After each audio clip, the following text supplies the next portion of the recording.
Aprovechando el viaje del presidente internacional de Nueva Acrópolis, Carlos Adelantado, a Europa del Este, hablamos con él para que nos explique el significado del símbolo que identifica a esta organización internacional. La primera pregunta es, ¿por qué una escuela de filosofía como Nueva Acrópolis utiliza símbolos? En primer lugar, por una razón fundamentalmente práctica. Nueva Acrópolis está ahora en 56 países de todo el mundo y su crecimiento continúa. Esto significa que estamos en contacto con multitud de culturas diferentes, diferentes formas de pensar, y tenemos que conseguir llegar a todos ellos de manera natural. Los símbolos constituyen un lenguaje muy especial. Son una manera de comunicación no verbal que permite reconocer, fijar y transmitir las ideas principales. En segundo lugar, por una razón filosófica. Las escuelas de filosofía de la antigüedad clásica, modelo que sigue Nueva Acrópolis, siempre utilizaron para avanzar hacia la adquisición de la sabiduría, utilizaron las facultades superiores de la mente, es decir, la inspiración y la imaginación. Y aquí entra el terreno simbólico, porque los símbolos nos permiten utilizar una manera de reconocer el lenguaje de la vida, lo que la vida nos quiere decir, de una manera mucho más directa. O sea, a través de los símbolos se puede entender mucho mejor la diferencia entre lo conceptual y lo figurativo, y se puede acceder a la realidad de una manera tal vez más completa. Además de otros, Nueva Acrópolis tiene un símbolo al que llamamos símbolo general. ¿Puede explicarnos por qué esa denominación? Porque en realidad es el símbolo internacional. Y es un símbolo que refleja nuestra identidad a todos los participantes de la Escuela de Filosofía en todo el mundo. Nueva Acrópolis nace en el año 1957, en Argentina, pero con una clara vocación de expansión, como queda reflejado en nuestro primer principio de fraternidad. Fraternidad sin tener en cuenta las diferencias sociales, las diferencias de cultura, las diferencias de pensamiento, de expresión, las diferencias de género, etc. Este símbolo no aparece generalmente ante el público. ¿Por qué?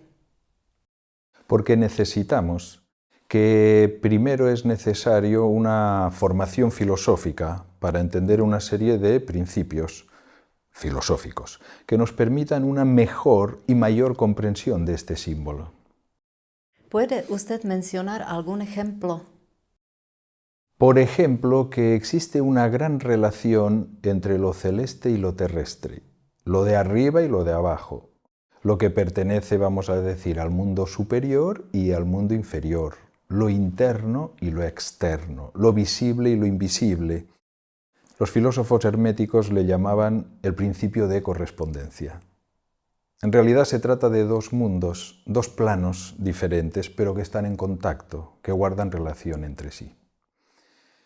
Por ejemplo, también en que hemos de entender que todo lo que existe está en continuo movimiento, movimiento que se manifiesta de manera cíclica. Y ahora, ¿por qué motivo se ha decidido explicarlo al público?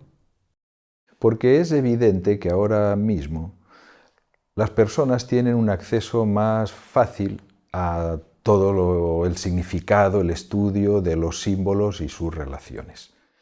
Y yo estoy convencido de que esto es un avance para todos, porque de verdad pienso que los grandes amantes del simbolismo ahora pueden tener elementos para establecer esa correspondencia entre lo conceptual y lo figurativo de manera más natural y directa.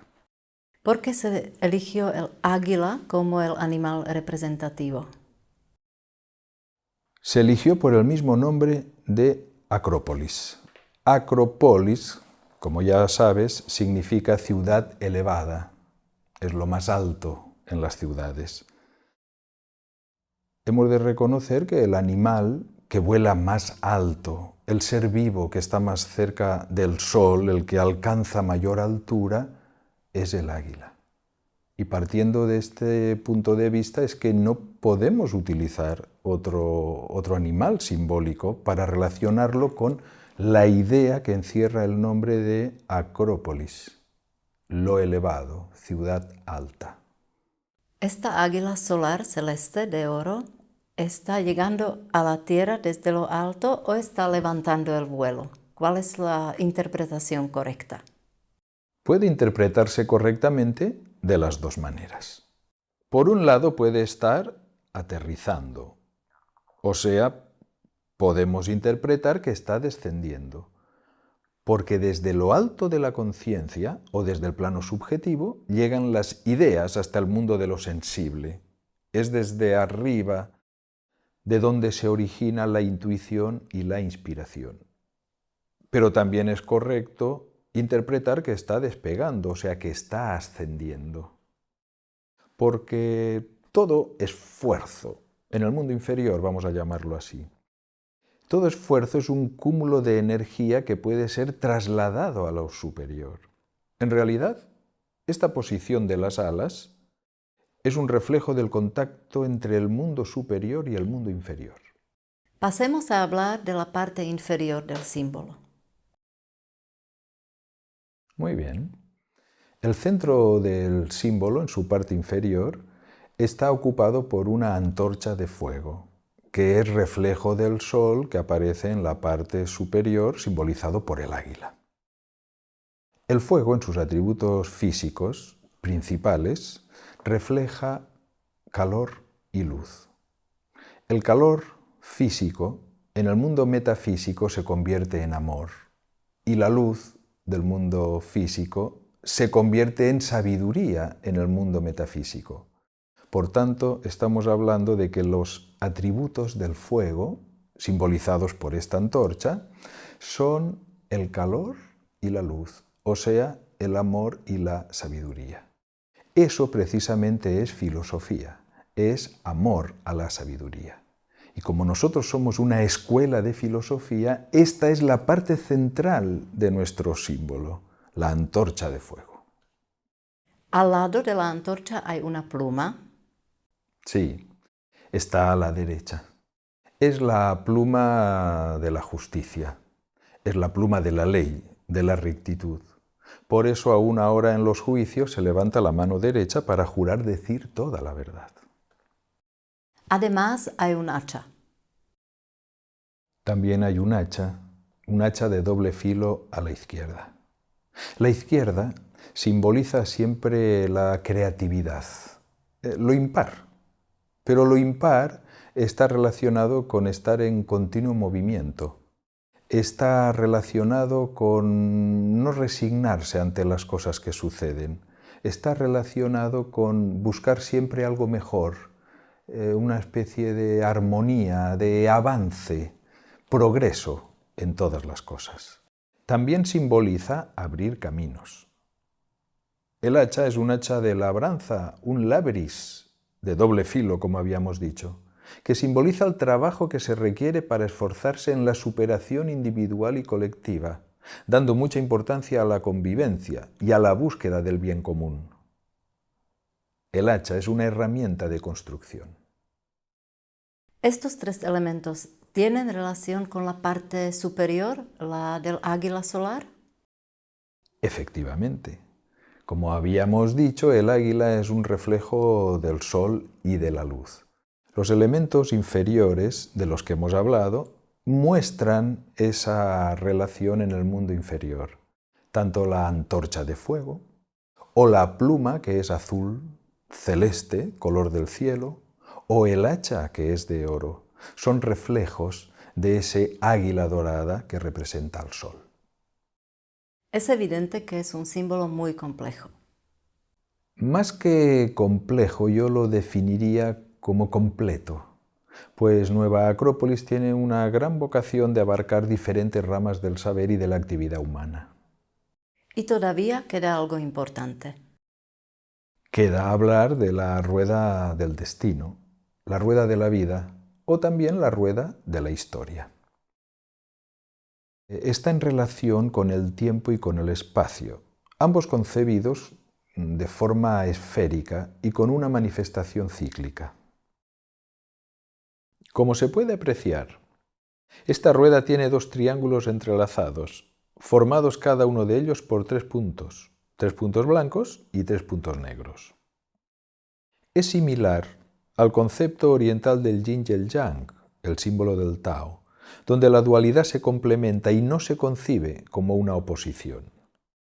Es el gran espacio, lo universal, y al mismo tiempo es el mundo manifestado donde se enmarca la actividad del fuego, la pluma y el hacha. El mundo de las pruebas y de las experiencias, del aprendizaje constante. Esta rueda tiene 12 laureles, que son símbolo de victoria, y que nos recuerdan al zodíaco con sus 12 signos astrológicos.